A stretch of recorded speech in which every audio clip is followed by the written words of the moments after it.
Welcome to the Industry Angel Podcast. We hear from the best business minds across the globe. Entrepreneurs, social influencers, marketing mavens, and sales rock stars. We've got them all. Here comes your weekly dose of inspiration with your host, Ian Farah. Welcome to episode 70 of the Industry Angel. Today we have a world-renowned, international, inspirational, motivational speaker, the author of Keep Climbing, founder of the Cancer Climber Association, the first cancer survivor to summit Everest, and he's also conquered the highest mountain on each continent. Welcome to the Industry Angel, Sean Swarner. Hi, man. I appreciate it. Thanks for that nice intro. It's pretty mad intro, isn't it? Where do I start, man? I was looking through the stuff that you've done, and I've got so many burning questions, but we're going to have to set the scene here, so I'm mindful of that, because I know all about you, but our listeners don't. So can I just pass straight over to you, Sean? It's always interesting because people ask me when I travel quite a bit, and they always ask me, what do you do? And I sit there and think to myself, my God, how do I even answer that question? Because, I'm a climber, I'm an adventurer, I am a speaker, I am an author, and I'm also a coach, and I run a nonprofit for kids with cancer. And they always come back and say, oh, so you're never busy, are you? Do you know what it is? You're a year older than me, right? And I cannot believe what you've crammed into your life compared to mine. I was looking, I was saying, God, Ian, you've got to get your finger out here. No, I have been very fortunate, very blessed with my life, because I've also I've climbed Mount Everest. I've climbed the highest mountain on every continent, which is called the Seven Summits. Go figure, 7 summits, 7 continents. I've also trekked to the South Pole, the North Pole, and completed the world's most difficult, quote unquote, world's most difficult race, the Ironman triathlon in Hawaii.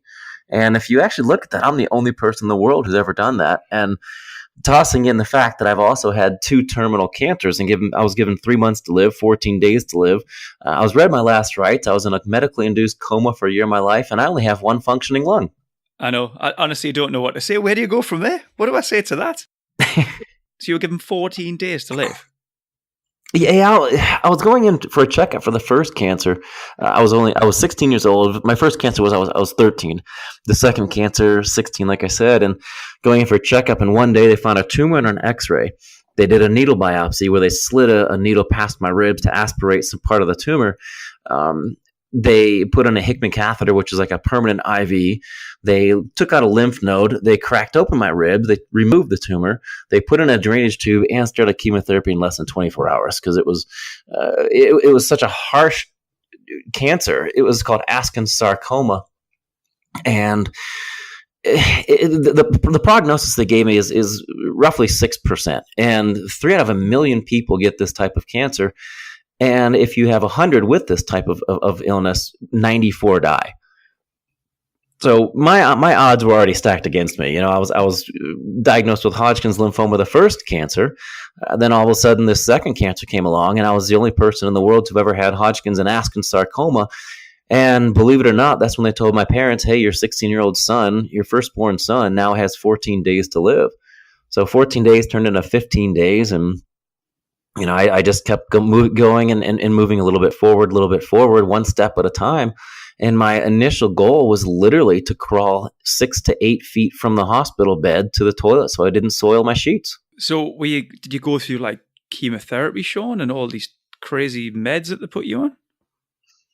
Yeah, they actually they put me on chemotherapy. I went through 3 months of intense chemo, and then 1 month of intense radiation therapy, and then 10 more months of chemotherapy. And the type of medicine they gave me was almost like an experiment, because no one's ever had the 2 cancers before. No one's ever had these together, and I was in complete remission from the first one. So let's back up there real quick. Even I went through 10 months of chemotherapy when I was in the 8th grade. So I was 13, almost 14 years old when I was given 3 months to live. So my parents had to go through it again. I had to go through it again. I knew my life was going to be placed on pause. I knew everything that I was working for as a teenager was no longer important. My friends were out chasing girls, having a great time with their lives, wanting to date, and I couldn't. They were focused in my eyes. They were focused on things that weren't necessarily very important to me. I was focused on surviving. I mean, there were nights I went to bed not even knowing if I was going to wake up the next day or not. Wow. I can't even contemplate what that must feel like. But the second time around, I mean, that is just crazy. Like, what were your parents like? They must have just been so, I don't know. I can't even put it into words. It is interesting because anybody who goes through anything traumatic, and say there's people out there listening who just got diagnosed with cancer or who are survivors or whatever they might be going through, like myself, the first question was, what the hell, man? Why me? Why me? Why me? Why me? And I got really angry. I started cursing God. I was like, what the hell are you doing to me, man? I thought you're supposed to love people. But then I realized, asking that question and asking the questions of why me, it's not going to change the facts. And the fact was that I did have cancer and I had to do something about it. Sitting there questioning why me, and feeling sorry for myself wasn't going to get me any better. It wasn't going to do anything. It wasn't going to change the fact that I had 14 days to live and I was given, this short time frame to enjoy life. So I decided that I wanted to see life from a different perspective, and I basically had two options. I could either fight for my life or give up and die. And the latter just is not an option. It was not an option and never will be. I don't understand the people who are in situations like this and give up. They lose all hope. And that's pretty much what my life revolves around, is that one word, that one good 4-letter word, hope. And that's what I held on to when I was going through the treatments. And I wanted to really push myself and see life a little bit differently, because one of the greatest freedoms we have is the freedom of choice, and we all have the choice to see whatever happens to us from any perspective we choose. And I wanted to see this as a good thing. I didn't want to see it as a bad thing. It was going into remission, it was a second lease on life, and I wanted to grab life by the balls and squeeze as hard as I could. So we'll talk about the two treatments there, but we never mentioned about the coma and the one lung. Where's that come from then?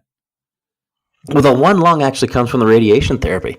Back then it was a bombardment of radiation, just gamma radiation through the right side of my body, and I have both my lungs, but there's so much scar tissue that there's no oxygen transfer.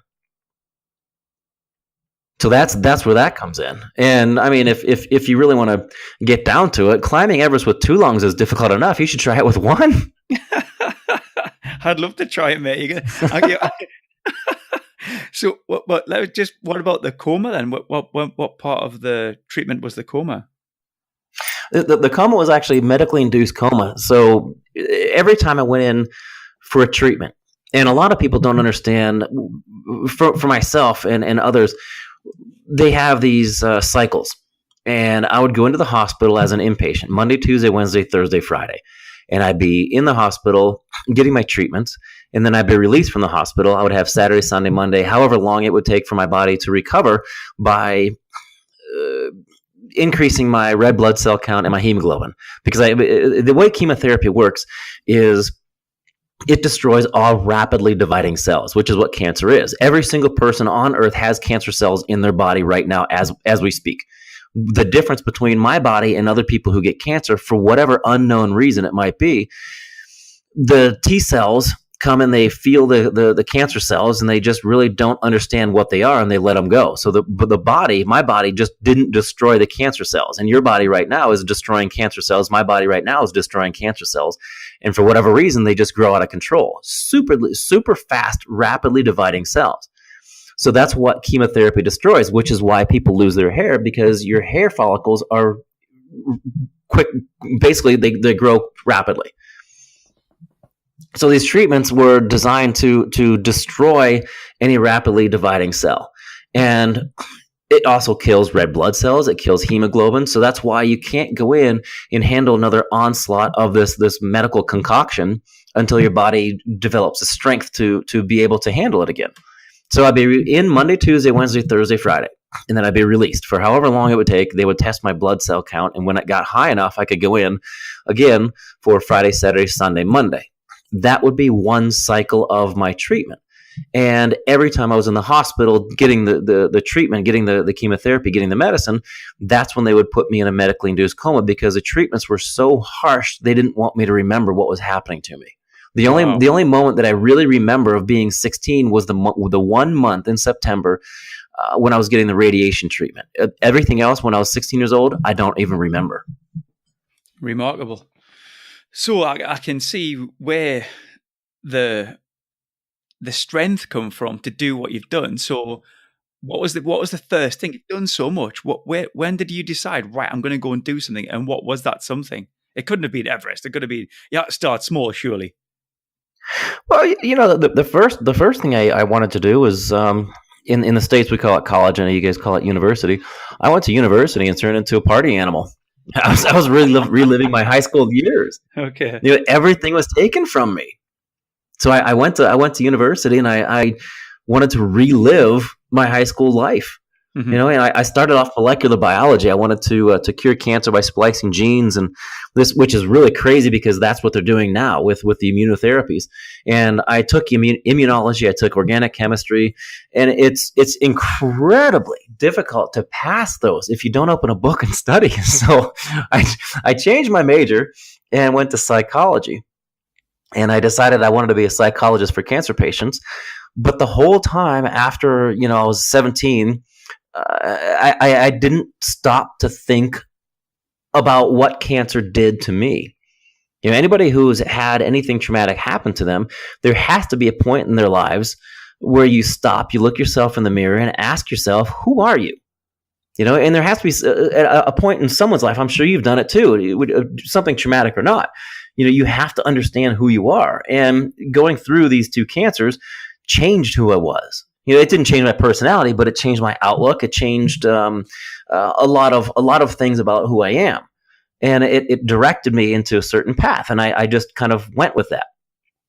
So I decided to start thinking about the cancers and how it changed me. It didn't define who I was because I always had a choice on who I wanted to be. But it did help me mold my life into who I am now. And because of that, and because of the issues that I had myself, the whole time, like I said earlier, I was walking through life dragging this bag of issues, and I couldn't help anyone else until I helped myself. So I had to deal with me going through cancer, and maybe by climbing these mountains, it was kind of me searching for myself. But the initial one, I wanted to use Mount Everest literally as a 29,000 foot platform to scream hope. The human body can live for roughly 30 days without food. The human condition can sustain itself for about 3 days without water, but no human alive can live for more than 30 seconds without hope. Because without hope, we have nothing. And I wanted to give people that hope because there were many nights, like I said, when I was going to bed, I didn't know if I was going to wake up in the morning or not. I went to bed, and I don't know if you guys use Celsius or Fahrenheit, but we can do the math. I went to bed with 108 or 109 degree fever. I was dying. I remember floating above my body, seeing my own body one night. There were so many nights I went to bed not even knowing if I was going to wake up.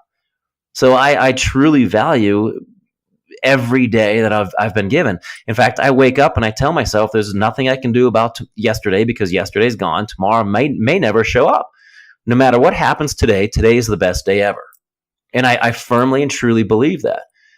And when I decided, I couldn't continue down the path of being a psycho-oncologist, I wanted to use Everest as that platform to give other people hope. And that's exactly what I did. I moved from Jacksonville, Florida, which, believe it or not, there aren't too many people who climb Mount Everest from Florida because of the highest point. I did some research. Is the highest point in Florida is actually the top of the Four Seasons Hotel in Miami. No way. I don't think I could train for Everest by going up and down hotel stairs. So I moved to Colorado, where the Rocky Mountains are.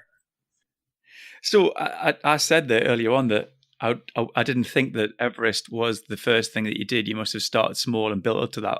Are you saying that was your first goal? It wasn't the other 7 continents and their highest peaks. It was literally Everest, yeah? It was literally Everest. I wanted to climb Everest first, and I didn't even have the 7 summits on my radar until I came back from Everest. I moved to Colorado, and earlier we were discussing there are 52 or 54, depending on who you ask, because a mountain has to rise 200 feet above a ridge to be classified as a mountain. But anyhow, they're between 52 and 54, 4,200 feet, 200 meter peaks in Colorado. And there was one that was about 4,400 meters, and it was 18 miles round trip. And when I moved out here to Colorado, I would go up and down that once a week, bearing in mind it's 18 miles round trip, 4,400 meters, once a week with 100 pounds of rocks in my backpack just to train. Wowzers. Wait, did you do that on the I loan? don't know. Many times I would do it alone, yeah, but my brother would be out here training with me. Wow. Did your brother go to Everest with you as well then? He did. And I just Googled it. So for people who don't understand pounds, that's about 7 stone. Oh my. What's the weight when you go to Everest then? What do you have 30 pounds maybe. So when you decided that you wanted to do Everest, I mean, it's not cheap to do Everest. So how did you raise the money for that? I didn't. Initially I didn't. I approached a number of Everest organizers in the States, and they laughed at me because I didn't have the proper background. I didn't have the proper training. I hadn't gone up any 8,000 meter peaks to see how my body would react. And they also told me it was physiologically impossible to climb Everest with one lung. So I continued trying to get in touch with people, and I finally reached out to someone who was in Kathmandu, Nepal, and he organized National Geographic expeditions. And I figured if he could, work with a company like National Geographic and organize their trips, he could probably organize me. So my brother went with me to base camp, and the initial idea was to have him join me and show the importance of family support through adversity. But we didn't have the funding, as you were saying, because it's very expensive. But I sold my entire life savings to do it. If I was coming home, I was coming home to no house, no car, no clothes, no stocks, no bonds, no nothing. Can you elaborate on if? Did you think did you really think in your head that this could be it then? It's always a possibility, and it's always one of those things that's in the back of your mind, but it's not something you focus on. Just like when I went through the cancers, I was focused on surviving. I wasn't focused on not dying. And going over to Everest, I was focused on making it to the top. I wasn't focused on not failing. Because I think, like I said earlier, perspective is huge in the minds of people. And what you focus on is what you get. If you're focused on, for example, you're walking down the street and you're telling yourself, don't trip and fall. You're bound to trip and fall because that's what you're telling yourself not to do. And that's what you're so focused on.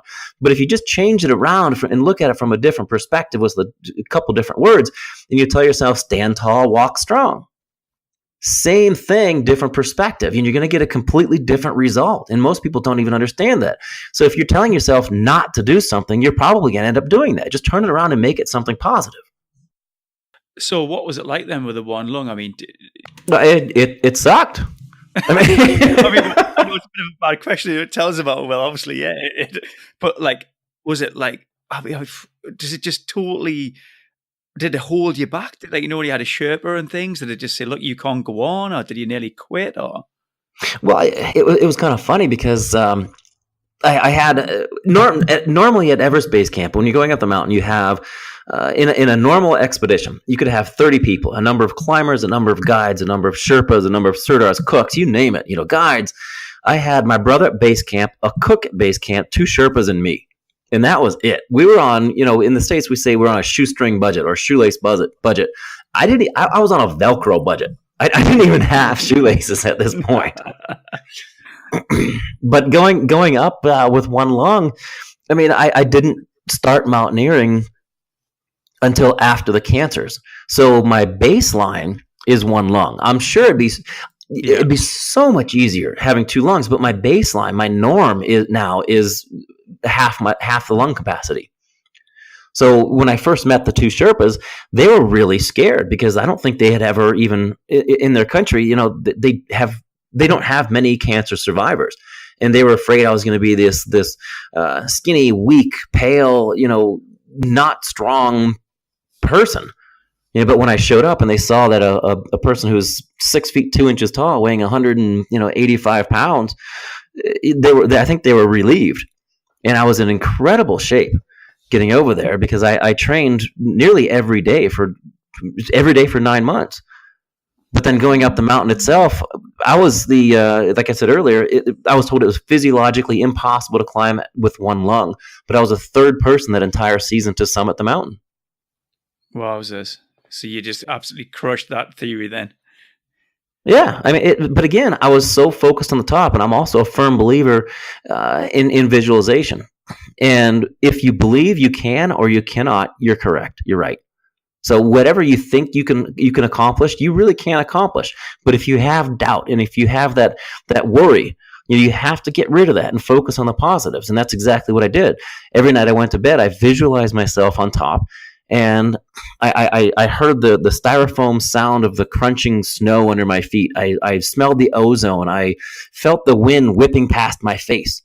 And I'm not saying that visualization alone got me to the top. Not like the old movie Dumbo. I call that the magic feather syndrome. You're going to hold on to this magic feather and you're going to fly. That doesn't count. You have to put in the hard work, but you have to firmly believe it. Anything that's ever happened throughout the world, before it happened, there was an idea. And whether you thought that idea was possible or not, that's where success comes from. I'm going to have to leave Everest, even though I don't, because I've got a massive interest in it. But you've done so much other stuff, and I need to try and squeeze this in. So you did Everest, okay? Well, bish bosh, we've walked that. That was easy. So what? So the next, what was next then? Because you've done 7 summits. So what happened? Well, I want to back up real quick and kind of rewind. A pish posh Everest was easy. It was very difficult, and I lost about 40 pounds in a month on the mountain. So I came home pretty much emaciated. Wow. It was incredibly difficult. I had solar scars by my eyes and my forehead. But then after that, I got home for a while, and I forgot about how horrible it was, and I decided, all right, well, let's go beat my body up some more and climb what's called the 7 summits, the highest mountain on every continent. And from there, I went to go climb Kilimanjaro, which, if anyone's interested, I take a group over every year as a fundraiser for my cancer charity. And this year will be my 14th time on the mountain. And I was adopted into the local Chugga tribe. And it's actually a beautiful trip. We do a 6-day hike and a 5-day safari if anyone ever wants to go. And then after initially Kilimanjaro, I think it was 7 or 8 days later, I was on the top of Everest in Europe. It's actually between the Black and Caspian Seas in Russia. And Russia was interesting because I landed in a place called, and I'm going to butcher it, but I think it's Mineralny Vody, and which means mineral water in Russian. It sounded good to me. Oh, great. Then I fooled you and other people, hopefully. We got there, and a grandma, they call him babushka.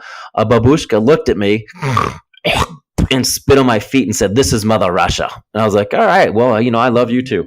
So I went and climbed that mountain, and then did the other 7, or the other, I guess that would leave us 4 more to go. And I did them all in my first attempt, except for Denali, which is in Alaska, the highest mountain in North America. It took me 3 attempts to get up there. The first one, I fell about 100 feet. I had 50 feet of rope connected between my climbing partner and myself. So I fell 50 feet to him, and then I continued sliding down another 50 feet. Came home. I was a little shaken up after that. I went back the next year. We were up there for such a long time. We started running out of food, and it was also, I want to say, 40 below with 55 mile an hour sustained winds. So it was just bitter and brutal. Flew home. A week later, I was back up there with a completely different group, and then I think we were on a perfect schedule and summited in bluebird conditions. It was just unbelievable. Yeah, I bet it was unbelievable, especially after the first couple of attempts, and then you just nail it, yeah? It's a lot of the mountains are luck and weather. Yes. Despite the fact that you want to make it up there, when I take people up Kilimanjaro, they always say, "I'm going to conquer the mountain." You don't conquer the mountain. You don't conquer Mother Nature. Mother Nature and the mountain allow you up to the top. You have to show some respect. You've also been to the North and South Poles as well, yeah? The South Pole is interesting. Yeah, I climbed the highest mountain in Antarctica down there, Vincent Massif, which was beautiful. But then skiing to the South Pole, uh, it's beautiful for like the first 2 days. Because it's like say you have a rolling ocean, you flash freeze it, so nothing more than like a foot or two high. You flash freeze the ocean and turn it white. That's kind of what Antarctica looked like skiing to the South Pole. So every day was the same, and every day we would wake up and we would ask each other, "Oh, so where do you want to go today?" "Oh, I don't know. How about south?" You go to the South Pole. There's one direction you're going. It's south. Yeah. But one thing that I didn't even comprehend or think about before I got there, because of the solar radiation and the hole in the ozone down there, we were in the tent, and on one side of the tent where the sun was, it was literally 85 degrees Fahrenheit, and then on the other side it was 0. So while you're sleeping, the sun's moving around. The sun never sets in January, and it literally is 85 degrees on one side, and 6 or 7 feet away, it's 0 degrees. That still blows my mind. I'm just trying to think about that. I can't even get that. With the sun out, it was warm. But you must have. What about your clothing then? You must be in and out of clothing and. I mean, we have a saying in Colorado and in the wintertime over here, you layer, and I'm sure you guys have it there too. You layer your clothes. When I was down there, when I was moving, I had on a thin shirt like a skin tight shirt, like a wicking layer. I had a little thin fleece layer, and then I had a thin down jacket. And that's all I wore. And without the sun, it would be minus 40, minus 50 degrees. Celsius or Fahrenheit, they both meet at 40, and that's just the only difference between minus 20 and minus 40 is it goes from cold to really, really freaking cold. And you breathe in through your nose, and the moisture freezes your nostrils closed sometimes. I had icicles hanging off my eyelashes. So thinking about those places you've been there, what was the most memorable for you? Wow. The most memorable. I don't want to say it was the North Pole with the completion of the Explorer's Grand Slam, which to me sounds like a breakfast platter. But because getting to the North Pole, there's no marker. It's the top of the Arctic Ocean, and when you get to the North Pole, you're being shifted away because of the drift. The currents underneath are constantly pushing it around. We actually slept at the North Pole, and we woke up a mile and a half away. We had to give the helicopter new GPS coordinates to pick us up. So that was I don't want to say disappointing, but it was pretty anticlimactic.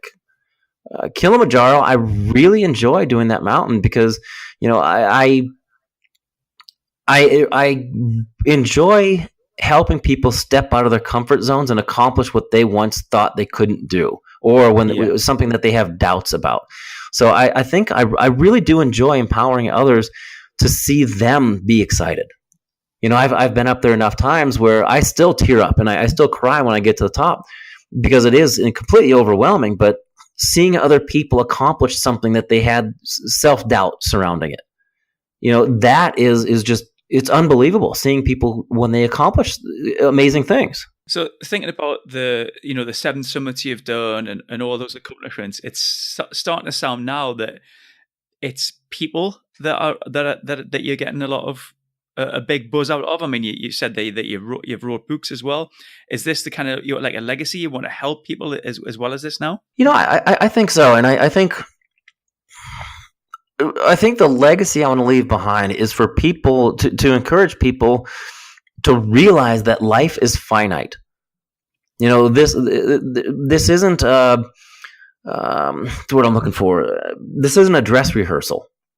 We have one chance at this life, and you should enjoy every moment you have. There's so many people in the world who are sad because of everything that's happening to them, but there's also so much good in the world that they don't focus on that. Here in the States, you turn on I don't even watch the news anymore because you turn on the TV, it's this person gets shot over here, this thing explodes over here, death, murder, mayhem, rape. It's all horrible stuff. And I can't do it because I don't want that to affect my life. And a good not a progress. What's what I'm looking for? A good exercise for people to do is grab a piece of paper and draw a vertical line on one side, a vertical line on the other side, and a horizontal line connecting the two. And over by the line on the left, write down the year that you were born, add roughly 80 years, and put that year down there. And figure out kind of where you are on that line, because that shows you a very good visual representation of your life. You're born and you die. I mean, that's a fact of life. And people I don't think they think about that. And they kind of flounder their lives around, and they just kind of flounder through life without much purpose. And they don't think about their values. And I want people to think about their values. I want people to really believe, like one of my books here for the 7 Summits to Success. I'm working on my third one. The first one is called Everest, Becoming Unstoppable. It helps people focus on what they want to focus on and becoming unstoppable in that area. The second one is Kilimanjaro, Into the Self. So you have to know who you are before you know what you want. And so many people just don't take the time out of their lives to think about things like this. So I drew that line, Sean, and me and you, brother, we're halfway through, yeah? Exactly. It's scary. I need to come to Kilimanjaro with you next time. There you go. See, look at everything you've accomplished, but look at how much time you have left. You want to squeeze in as much into that life as you can. But you've already squeezed it all in, Sean. So what's next? What are you going to do? Well, do you have any connections to Richard Branson? Maybe I can go on Virgin Galactic up into space. No, that would be good, wouldn't it? That would be pretty cool. You're already connected to so many things. We spoke offline there about lots of the work you're doing outside. So I'm sure you could get a hold of Richard, Sir Richard. See, I was going to say Sir Richard. Yeah, I would love to, because every mountain I've been on, including the South Poles and the North Pole, I took flags that had names of people touched by cancer. And at the North Pole, we had thousands of people on the flag. And when I go into space, which I would love to do, I want to take a flag that has from people around the world, millions of people touched by cancer, millions of people into space. Because what I'm doing is it's not about me. It's not about my story. It's about other people. It's about their stories. We have 2 ears and 1 mouth for a reason. We can learn something from every single person on Earth because they have a different perspective. All we have to do is just respect that difference and respect their perspective. So I think we spoke about a documentary, Sean. So what's happened with that? What's happened with the TV bit then? Well, you can actually go to, I think it's truenorthdocfilm.com, and you can see the trailer. The footage we got from the North Pole was just unbelievable.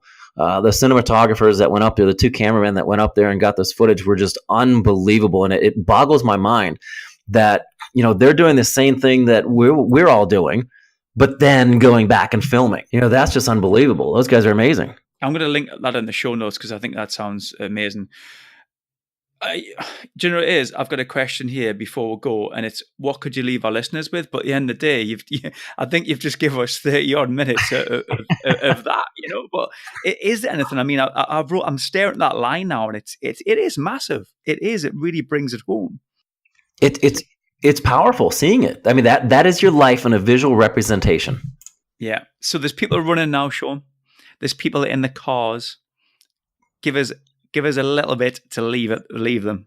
I would say there are a number of things that we could kind of sign off with, and with a lot of my keynote presentations, I leave it with questions. Where I ask people to what can they do to redefine their impossible, because they just heard a story of one person who has just gone through so much. But I think with this one, I'll just say that we should not worry about dying, because it's going to happen. And you yourself just saw, your visual representation of your life on a line, on a piece of paper. We should not worry about dying, but we should worry about not living a life that matters. Sean, I've got to thank you for your time. You've just been so inspirational. I'm sure we need to kick on. We need to write this line down. So, people listening, go back to the office, go home, write that line down, look at that second half, because I'm looking at it now. And what can we do to fill that second half to just be amazing? Yeah. Exactly. I mean, your life is like a dash. You kind of dash through life, and you just need to enjoy what we have. Focus on the good stuff. Don't change the stuff that you have no control over. Only control the stuff that you do have control over. And enjoy every moment we have. Thank you so much for your time. I've really enjoyed it. Thank you, man. It's quite an honor. Very grateful for the opportunity. Thanks to Sean. I hope you enjoyed that. I like to occasionally break up our episodes and come back to what's important. Sean mentioned that going through trauma can change you. I've been through sad times. I'm sure you have too. And we can take them two ways, can't we? We can dwell and stew over things, feel hard done to. Or like Sean said, we can say that giving up is not an option. You've got so much left to do on that line that might be in front of you now. How are you going to fill it? Who knows what the future holds? All I know is that we've got to enjoy the now. We've got to love the journey. The past is gone. You know, when we're sat on that porch or we're sipping sangria on the balcony, we're not going to regret the things we did. Only the things we didn't do. I want you to email me, host@industryangel.com, and I want you to let me know what your line has in store. Let's do this together. So until next time, I'm Ian Farrer. This is the Industry Angel, and thanks for listening.